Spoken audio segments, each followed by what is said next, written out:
Então, bom dia a todos. 10 horas, né? Pontualmente, vamos, como de praxe, né? Vamos nos acerenar. Está todo mundo acelerado, né? Fazer uma respiração profunda.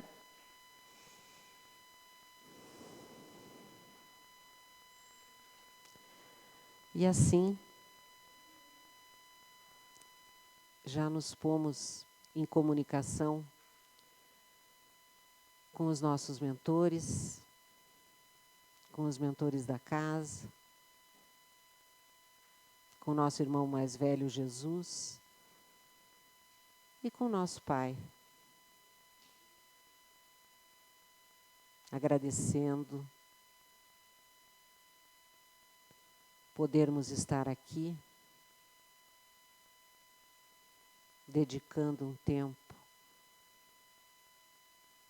para olhar para o nosso interior, reconhecermos a centelha divina que existe em nós,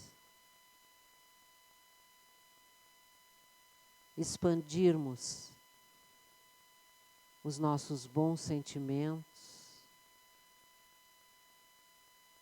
como o amor, a fraternidade, a caridade. E com isso, podermos melhorar a psicosfera por onde andamos. Que possamos estar sempre atentos ao nosso pensamento, que ele seja sempre repleto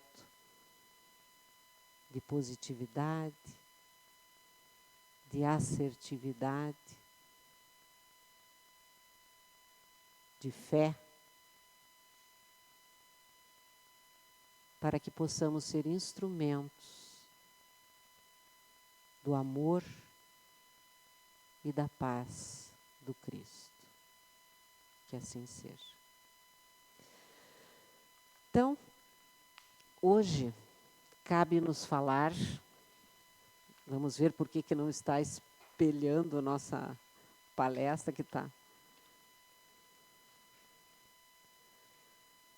Nosso médium de efeitos físicos aqui vai ajudar. Ainda não.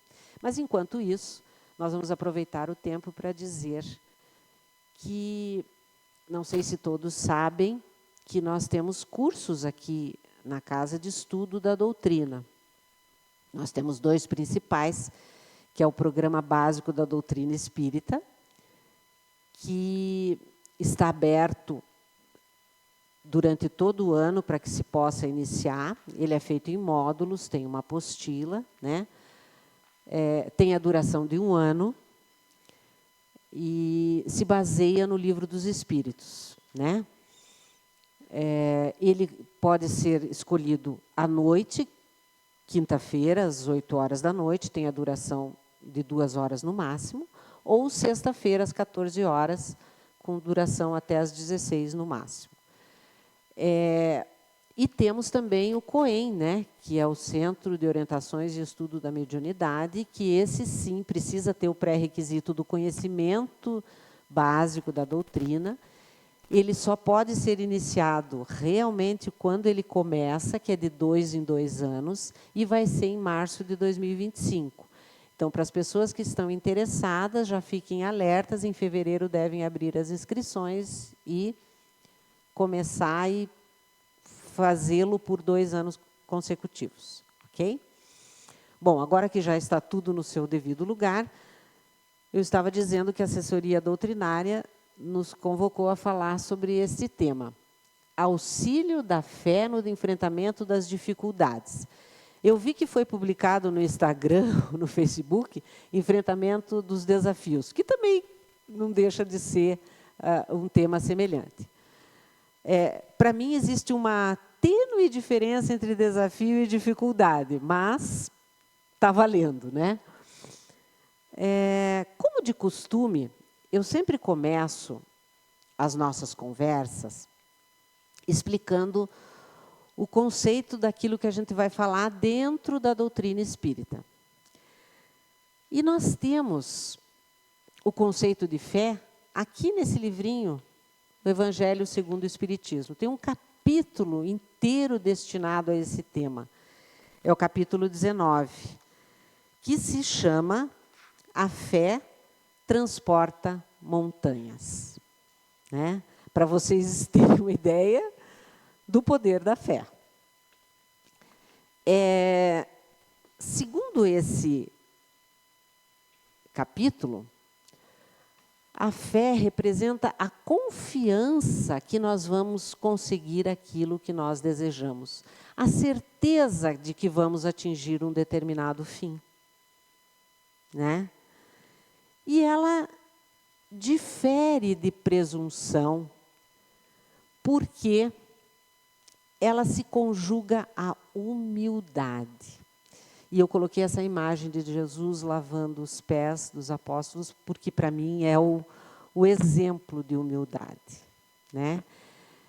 E a fé verdadeira é aquela que sabe que a gente depende da vontade divina para conseguir aquilo que a gente quer. Ou seja, a gente precisa ter merecimento.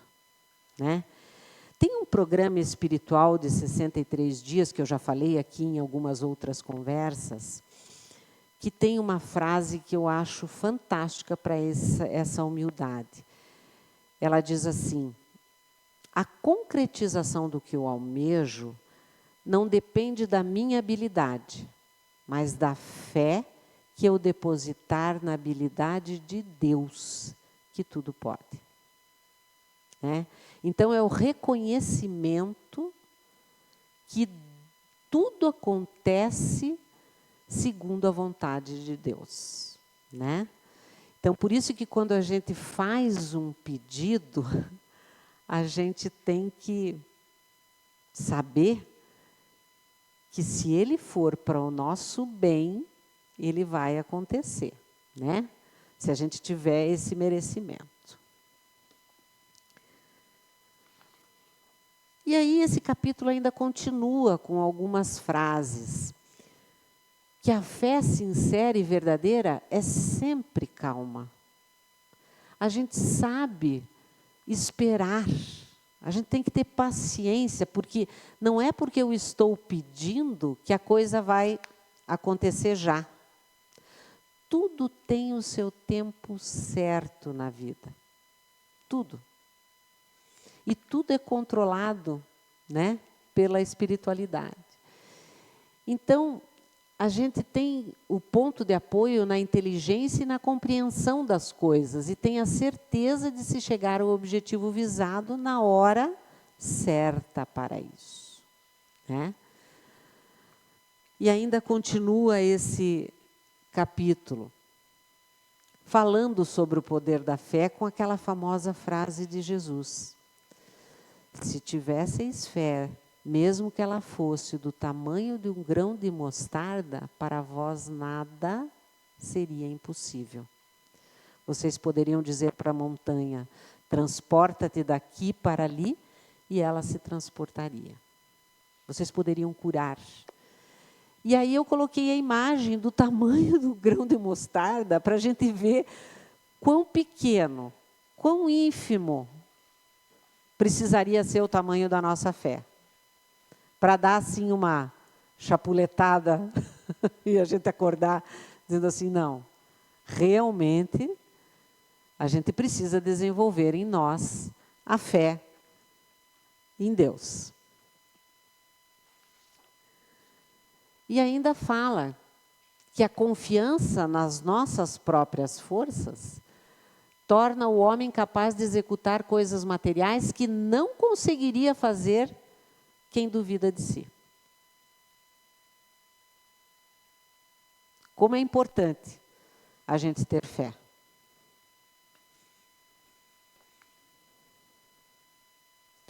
E aí fala também nesse capítulo ao que se refere às montanhas que a fé consegue transportar, né?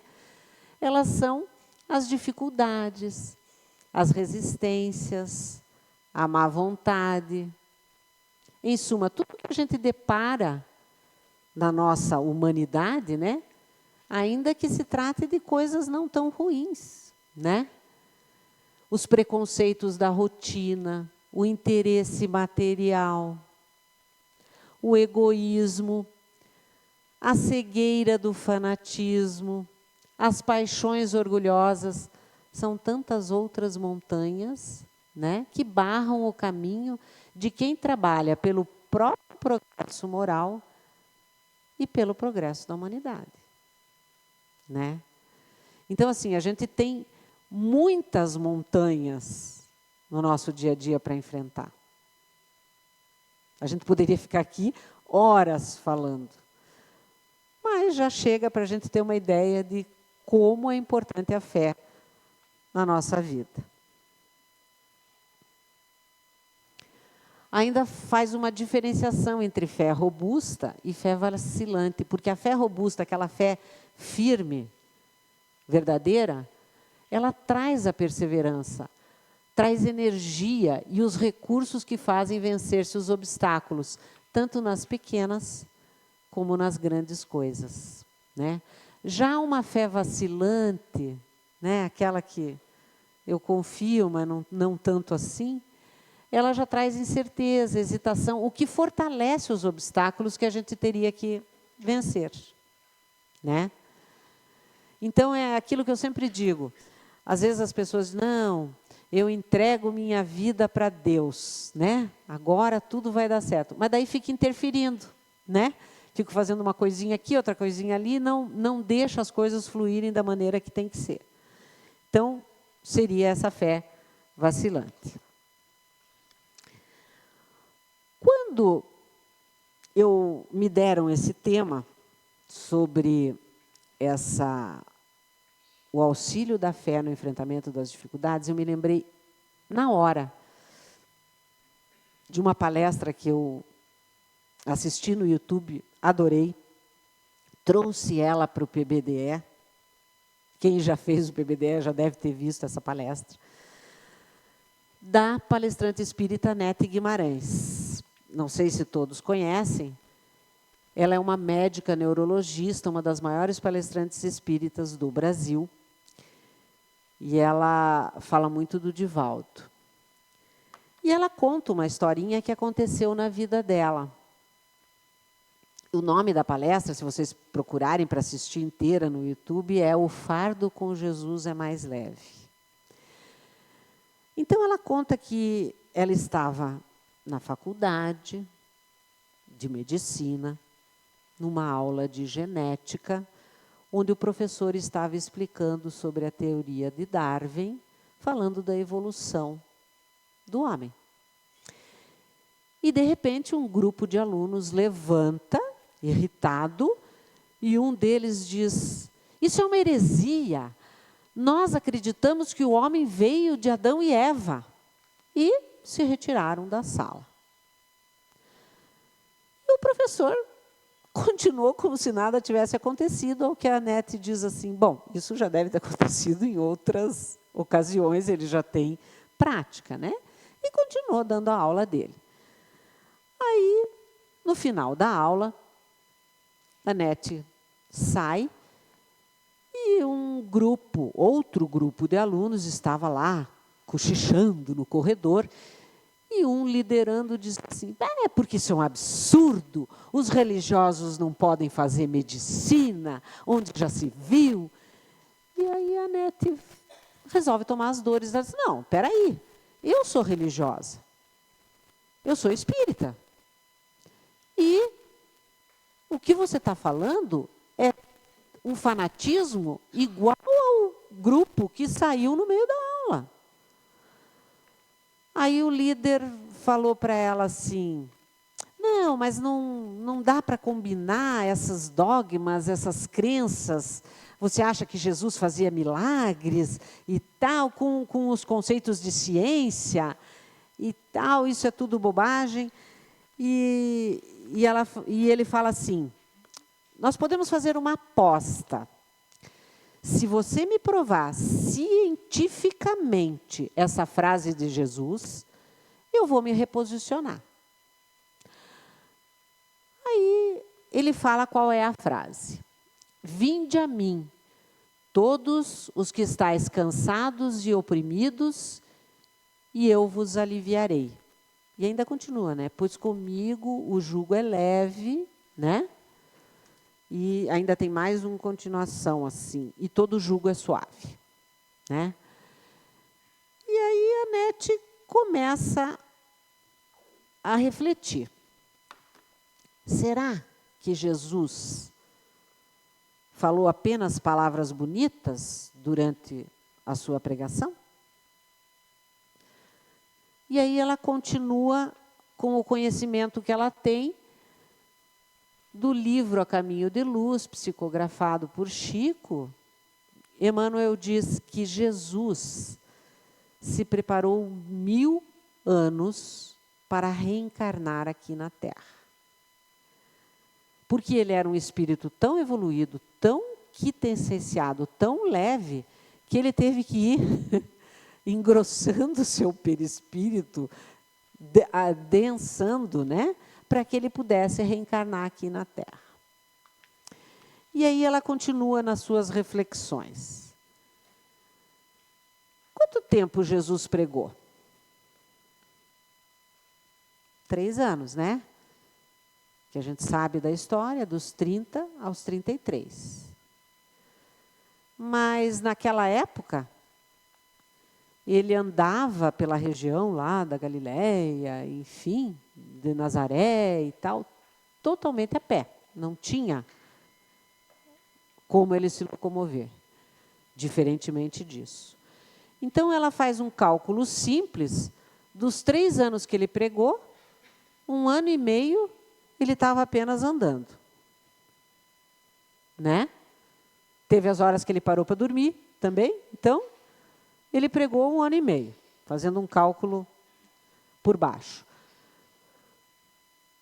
Quantos sermões Jesus fez? Gente, isso para mim, quando eu vi a palestra, eu falei, meu Deus do céu, como eu preciso estudar mais. 7 sermões. Quantas histórias Jesus contou? Porque ele falava em parábolas, né? Então, assim, a parábola da figueira que secou, a parábola do bom samaritano, do filho pródigo. Quantas historinhas dessas ele contou? Está todo mundo com cara de interrogação, né? Então, 49. Vou facilitar para vocês.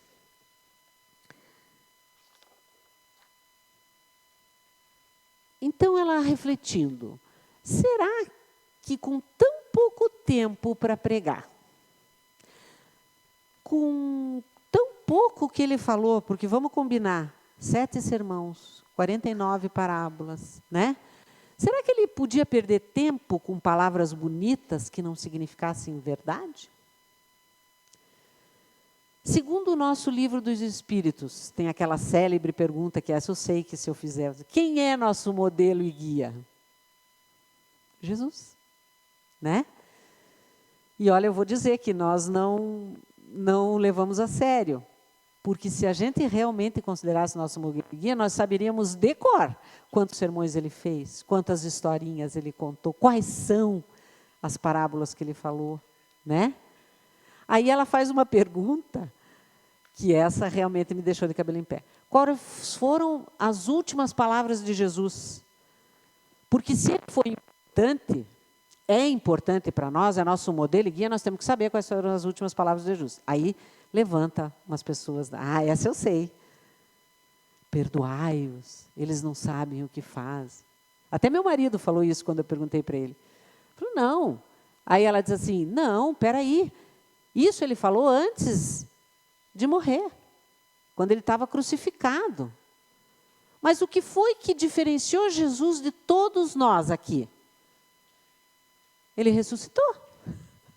Se ele ressuscitou, ele voltou a falar. E aí ele fez ainda o sermão da Ascensão, falou para os 500 da Galileia, enfim, ele falou.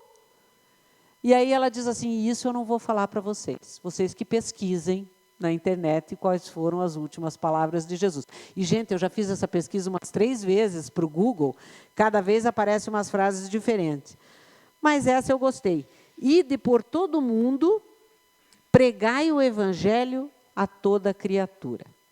Essa tem cara mesmo de ser as últimas palavras de Jesus. Mas eu deixo aqui essa lição de casa. Vocês pregam e daí qualquer coisa vocês me contam que não foi essa palavra. Porque tem de uma outra maneira essa fala dele, mais voltada para a religião católica, né? Então, eu gostei dessa fala aqui. Ele deixou a missão, né, para os apóstolos. E aí, com este raciocínio, ela topou a aposta. Porque ela pensou, ele tem que ter falado verdade, né? Aceitou. E aí foi estabelecido um prazo de 30 dias para que ela provasse cientificamente esta frase de Jesus. E ainda ele falou, e ciência para mim não são as ciências humanas. São as ciências exatas, as ciências da biologia, da química, da física, enfim. Não pode ser pela filosofia, pela psicologia, não pode. Falei, bom, então, ela continuou, né, a ir na faculdade, e aí passou-se a primeira semana. Nenhuma inspiração. Passou a segunda semana, nada de novo. Aí, passou a terceira semana. E aí, os evangélicos, que era aquele grupo que tinha levantado e iniciado todo aquele debate, foi lá conversar com ela. E daí, você já sabe como é que você vai fazer? Porque nós estamos apostando em você, nós estamos orando por você, porque você vai representar a parte dos religiosos no grande debate que vai existir no grande auditório da universidade, e ela já nem sabia disso, ela falou, meu Deus do céu, está tomando uma proporção entre os religiosos e os ateus e tal. Daí ela soube também que os católicos estavam fazendo preces fervorosas para que ela fosse inspirada por Deus, né, na resposta. E aí ela falou, bom, já que está assim, eu também vou invocar os espíritos, né? Porque eu preciso de todo o apoio aqui para poder me inspirar, porque já passou 3 semanas e eu ainda não tenho essa inspiração. No final da 4ª semana, já quase no fim do prazo estipulado, ela numa aula de farmacologia, onde o professor explicava sobre os analgésicos. E aí vocês sabem que analgésicos são os medicamentos que atuam no combate da dor. E o professor explica que é importante a gente saber o que é a dor, como é que ela se manifesta, para a gente poder saber como tratá-la.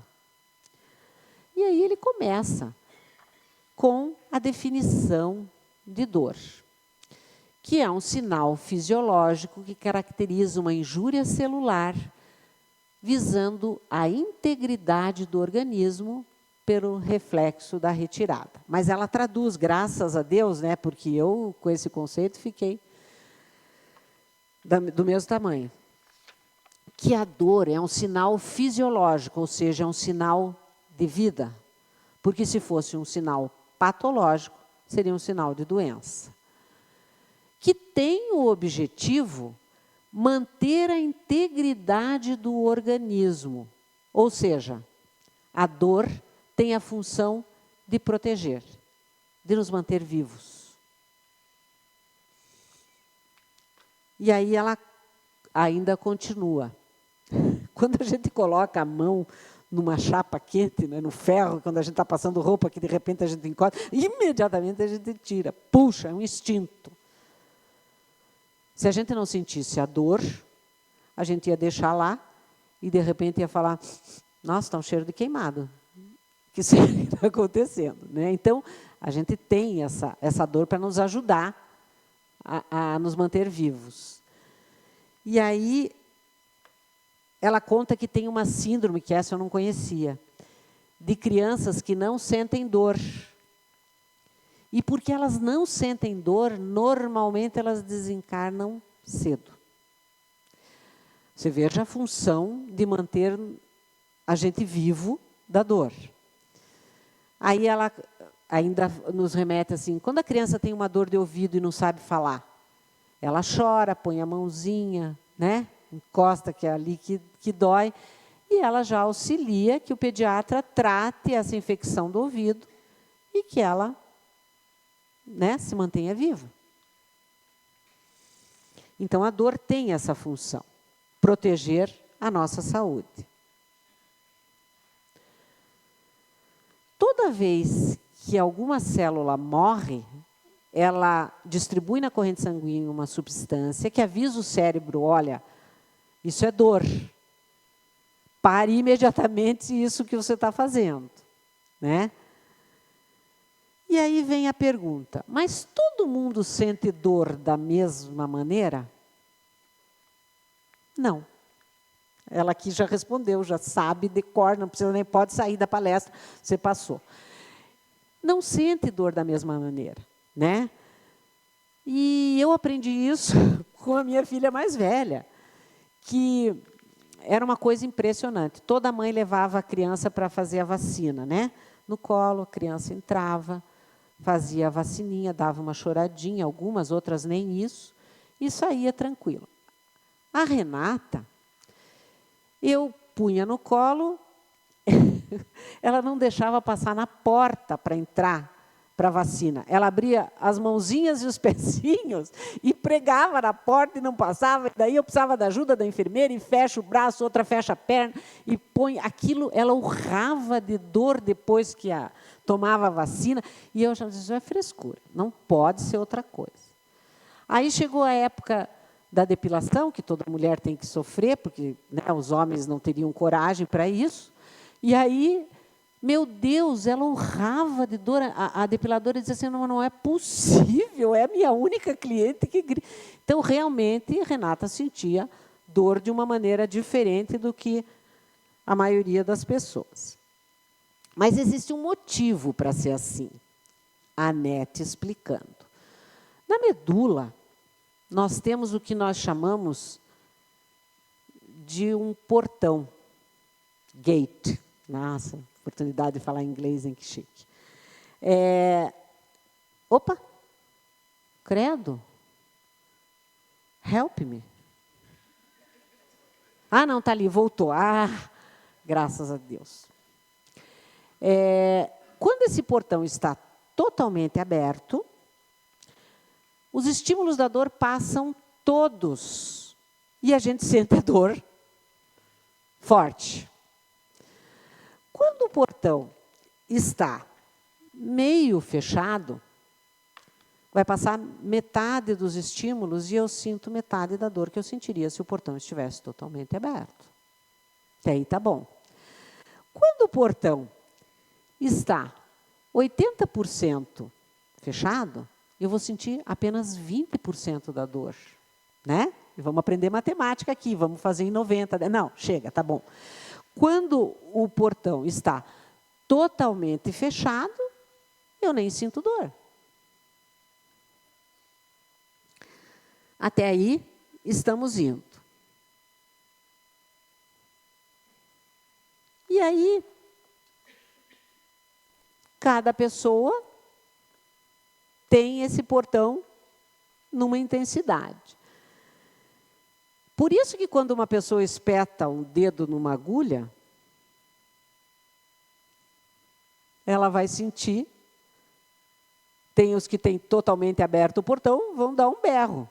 Outro já, ai, deu uma dorzinha. Quando a gente fecha o dedo na porta do carro, ai, credo, que depois aquela unha fica roxa, vermelha, faz um arco-íris naquelas cores e depois vai caindo, né?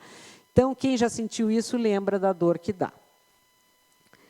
E o que faz esse portão abrir ou fechar? O professor explicando, né?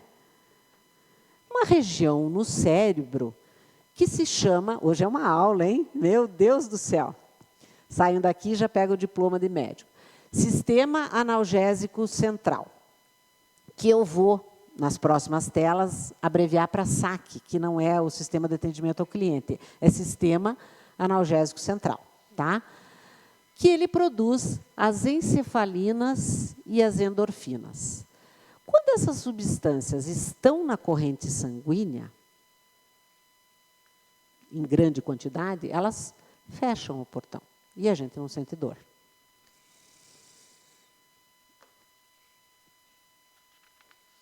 Então, quanto maior a quantidade de encefalinas e endorfinas na corrente sanguínea, né, o portão vai estar mais fechado, ou totalmente, menos dor a gente sente. E eu pus a mulher com a tatuagem, que eu pensei assim, essa tem que ter, né, um portão totalmente fechado, porque eu jamais teria coragem de fazer uma tatuagem na minha vida, por causa da dor.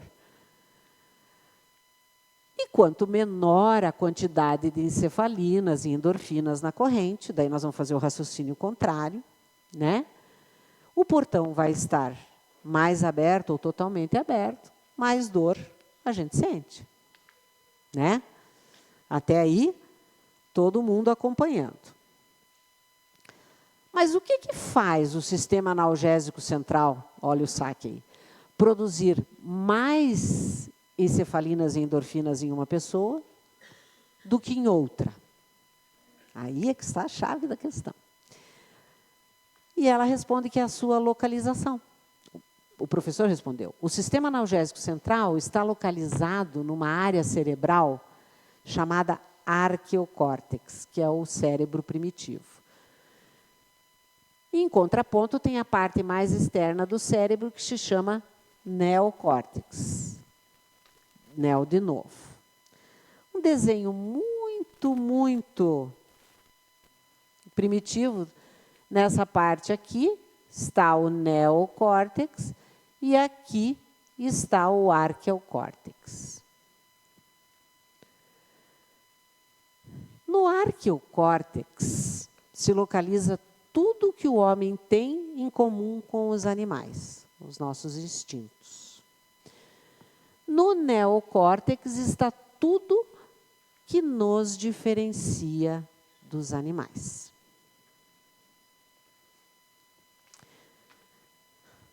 E aí ela vai continuando com a aula.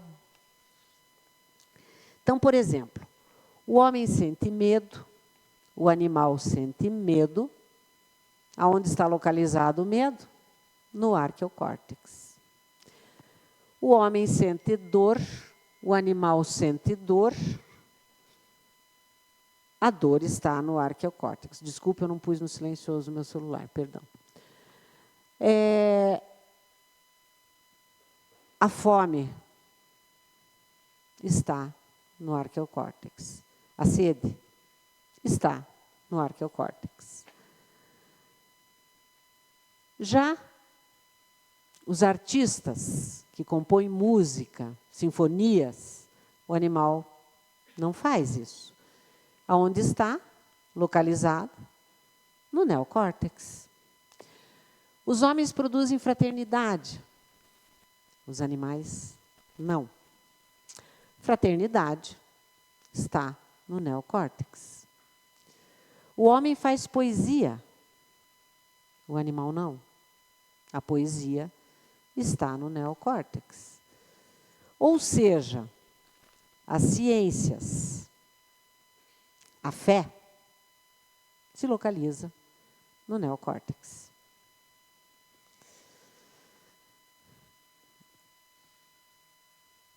Quando se estimula o arqueocórtex com todos aqueles sentimentos que a gente viu que nos aproximam dos animais, e é no arqueocórtex que está localizado o sistema analgésico central, ele fica inibido, porque o arqueocórtex está ocupado com todos aqueles outros sentimentos. E aí ele produz menos encefalinas e endorfinas, o que faz com que o portão abra e a gente sinta mais dor. Tá. Quando as nossas atividades estão concentradas no neocórtex, a gente libera o arqueocórtex, ou seja, o sistema analgésico central que está localizado lá pode produzir mais encefalinas e endorfinas que fecham o portão e a gente sente menos dor.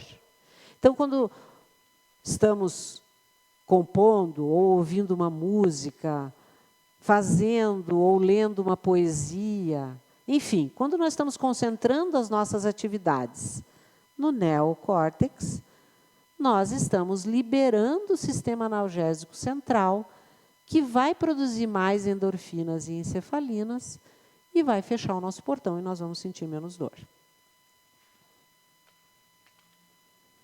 E foi aí que deu o clique na NET.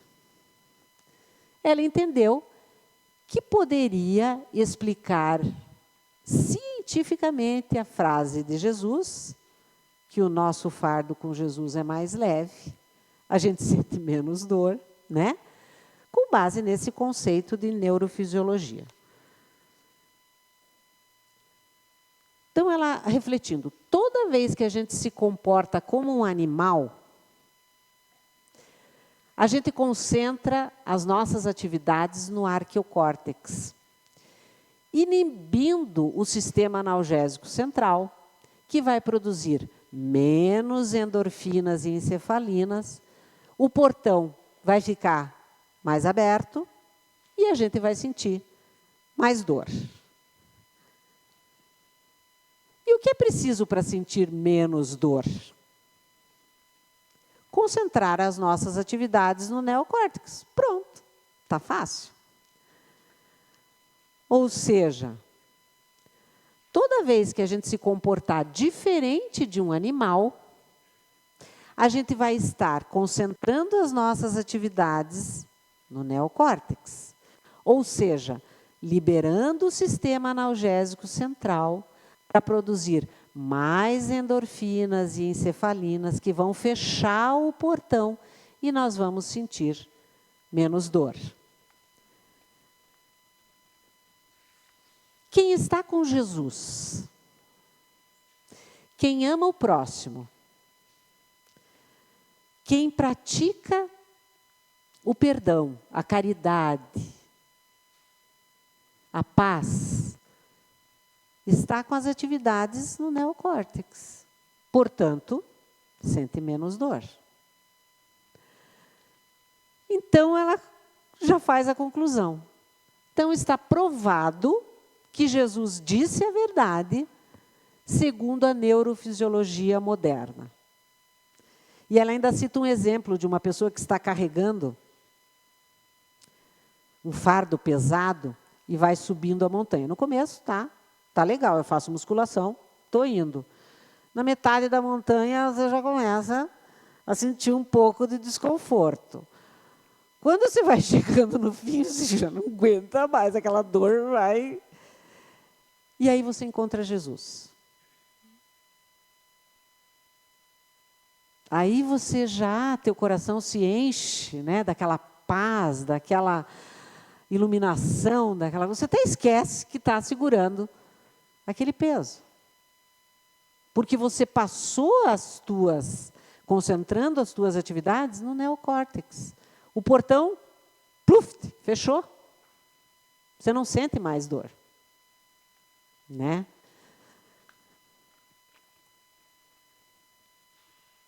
E aí ela faz um outro raciocínio. Se a gente está falando de dor física, né? E a dor moral? O sentimento dói? A gente sabe que dói, né? Dá um aperto no peito, uma compressão, um nó no estômago, dor de cabeça. Quando a gente sente alguma coisa ruim, uma emoção forte, a gente libera a cortisona na corrente sanguínea. E os corticoides matam células em todo o corpo. Por isso que a dor é difusa. É aquela coisa que o médico pergunta, onde dói? Eu falo, eu não sei, dói tudo.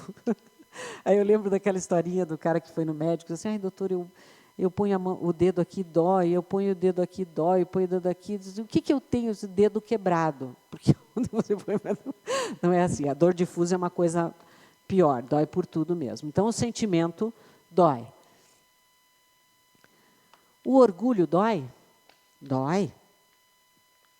Dói, porque, meu Deus do céu, eu sou a pessoa mais importante desse planeta, como é que as pessoas não me dão atenção? Dói, aquela... A traição dói? Dói. Dói, porque...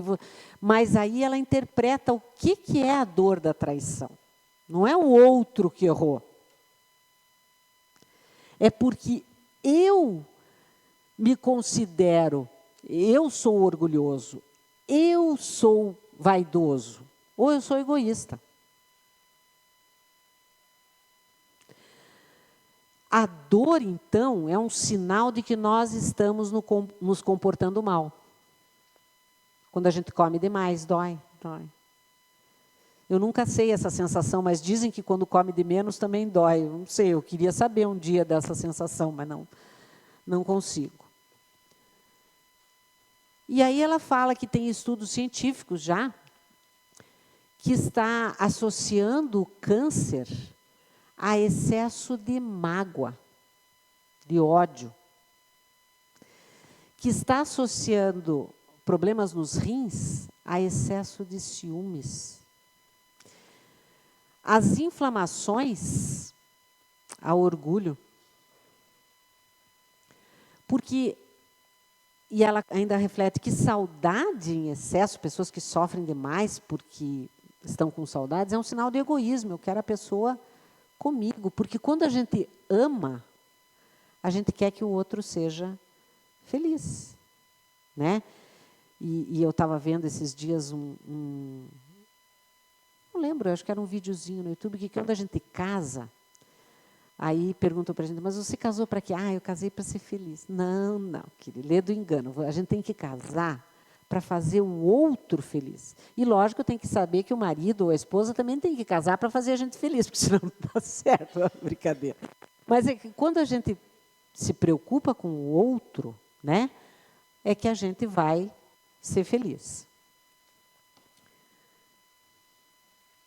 Então, nós podemos, depois de toda essa conversa, concluir que sim, a fé nos auxilia e muito no enfrentamento das dificuldades. Quem concorda?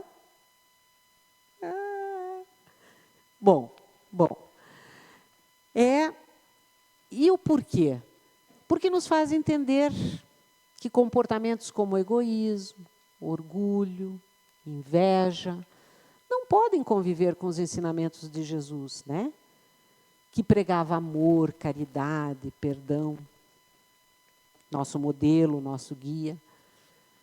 Que quando a gente cultiva bons sentimentos, nós vamos nos tornar pessoas melhores.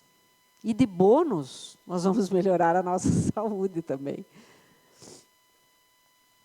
E a nossa doutrina espírita nos ensina que os nossos padecimentos, eles são causados por escolhas erradas nesta encarnação ou nas encarnações anteriores. E esses padecimentos têm a função de nos alertar para que a gente faça mudanças de comportamento, com o objetivo de nos fazer melhorar, tanto quanto pessoa, como melhorar a humanidade e assim evitar novos sofrimentos. Então, a causa dos nossos sofrimentos, nós mesmos, né?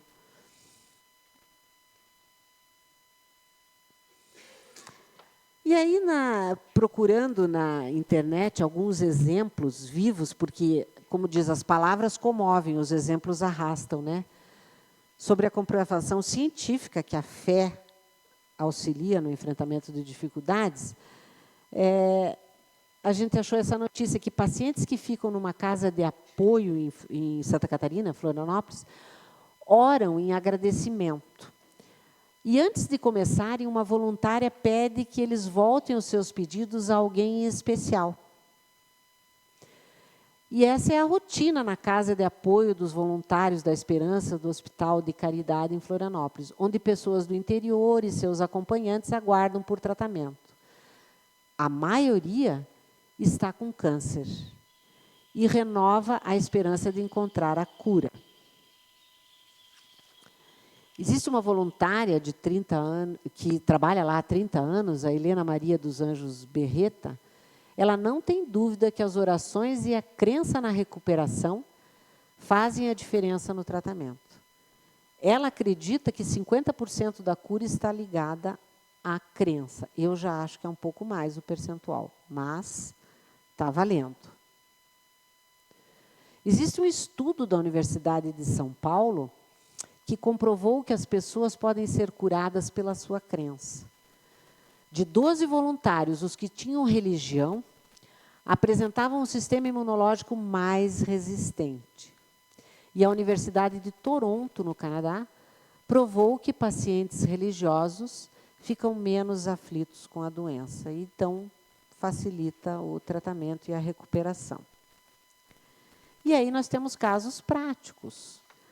Até um exemplo que é aqui de Curitiba, hein, gente? Mas isso é uma reportagem de 2012.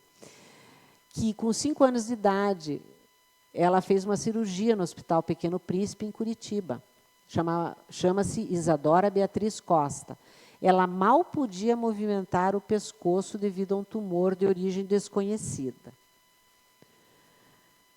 Foram 3 horas de cirurgias na UTI. Isadora se recuperou plenamente e só carrega atrás do pescoço uma cicatriz com pouco mais de 5 centímetros. A família acredita que a fé e a cirurgia feita no Hospital Espírita de Florianópolis tenham curado a menina. O pai dá um depoimento que, quando o cirurgião saiu da sala de cirurgia, ele parecia que estava anestesiado, né? E ele dá um depoimento que ele diz: não é possível que esse tumor tenha desaparecido, porque eu fiz biópsia. E a mãe diz que ela acredita nessa recuperação porque ela fez a cirurgia nesse hospital espírita. Durante a cirurgia, um grupo de espíritas estava irradiando para ela.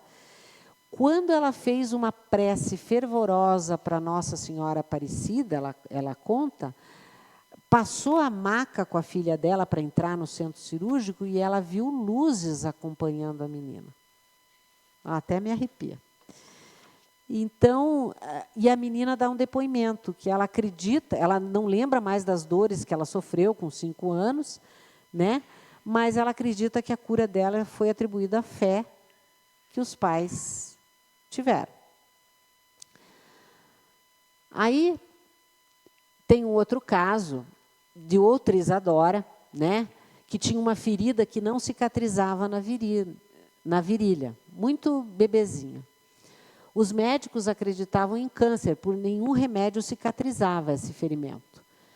E hoje, a Isadora, já mais velhinha, já consegue falar mamãe e nem imagina as dores que ela passou. A mãe disse que cansou de contar as vezes que teve que levar às pressas para um hospital infantil com a ferida sangrando.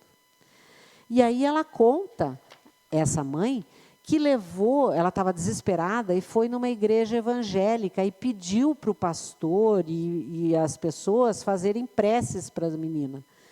E aí volta dizendo o médico que não sabe como a menina se curou em 6 meses. Que as previsões da medicina era para que ela, dali 2 anos, que ela tivesse algum sinal de melhora. Então, a mãe atribui a um milagre. Aí temos também esse depoimento da recepcionista Eleni Locks, de 35 anos, que em 2006, quando estava grávida, foi diagnosticada com um câncer de útero. O marido e o médico preferiram esconder a doença dela. Depois que a Gabriela nasceu, ela soube do câncer e começou o tratamento. Em paralelo às 2 cirurgias, apegou-se à religião evangélica e tem certeza que a crença ajudou na sua recuperação. Nós estamos falando em fé, não estamos falando em fé que tenha que ser espírita, gente. A gente tem que acreditar em Deus e saber que é Ele que comanda as nossas vidas. Entre os internados do Hospital de Caridade em Florianópolis, também estão os acompanhantes e responsáveis por auxiliar os doentes em todos os momentos. E uma dessas pessoas é a aposentada Elisete Vieira, na época com 66 anos, que tomava conta do marido, Jovindo Vieira, de 72, diagnosticado com câncer de próstata. E ela disse que 17 anos atrás ela tinha sido diagnosticada com câncer de fígado e que ela se apegou, a fé dela é essa católica, um rosário que ela reza toda hora e que está acompanhando ela, e ela tem certeza que o marido vai se recuperar.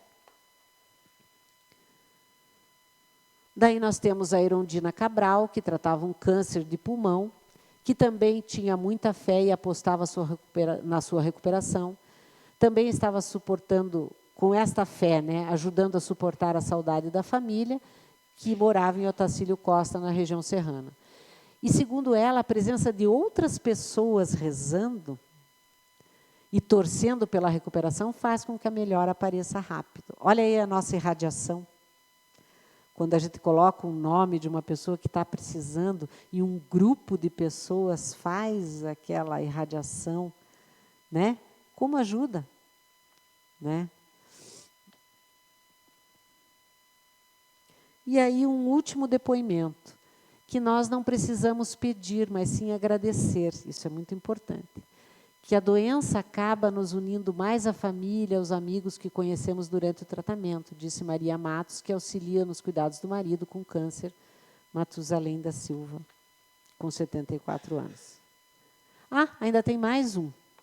Daí agora acaba, né? A fé em Nossa Senhora Aparecida tem ajudado a aposentada Lídia Lina Bettini, de 70 anos, a se recuperar de um câncer. E para a filha Edna, a própria descoberta do câncer ainda foi feita por intermédio da fé. Porque ela fez uma consulta, o médico pediu um exame que normalmente não é solicitado, e bem nesse exame foi atestado o câncer. Então, você veja, como a fé nos auxilia no enfrentamento de dificuldades. E não é por acaso que hoje é dia de Nossa Senhora da Luz dos Pinhais, né? Nossa padroeira aqui em Curitiba, né? Feriado, só que domingo, né? Mas, então, por conta, eu tenho, os espíritas não se fala muito na Mãe de Jesus, né? Mas eu e Maria, assim, eu tenho uma fé danada dela. Uma porque ela foi mãe, né? E essa experiência, né, ensina um amor incondicional, né? Então, assim, nós vamos encerrar com a prece final hoje com uma música que eu vou colocar no celular, porque eu vou contar para vocês. A internet aqui é muito fraca. E eu tenho um programinha que captura vídeos, né? E daí eu já trago o vídeo aqui e passo. Mas ele atualizou a versão, e aí eu, com essa minha... Como é que se diz? Eu sou um problema de BIOS, né? Bicho ignorante operando o sistema. Deu erro, eu não consegui capturar o vídeo dessa nova prece. Então, eu trouxe no celular, mas eu fiz um teste aqui um pouquinho antes e dá para escutar bem. Então, vamos lá. Vai ser considerada a nossa prece final. Estão escutando lá atrás?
occhi di Maria, dentro l'anima mia, scavano dritto nel cuore, sciogliendo il gelo e se lo porta via.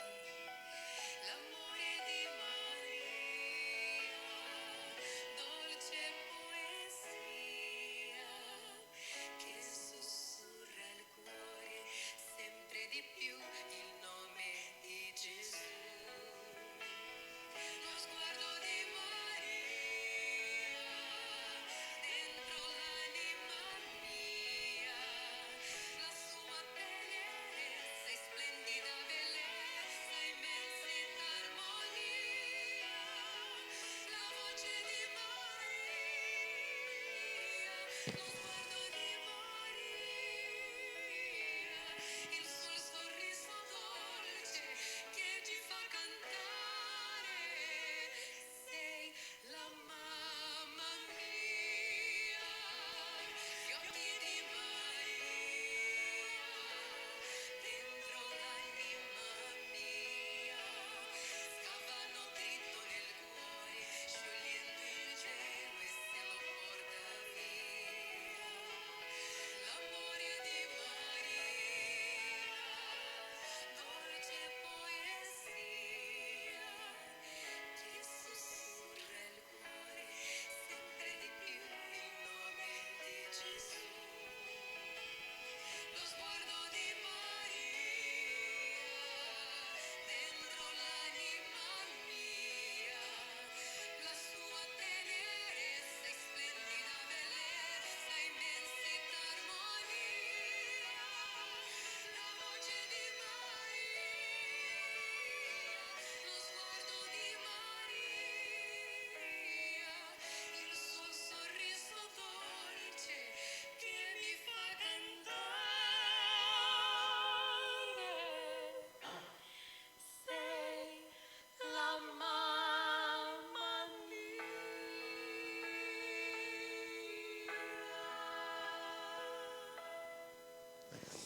Vamos em paz, então. Vocês me desculpem, mas eu sempre me emociono com essa música.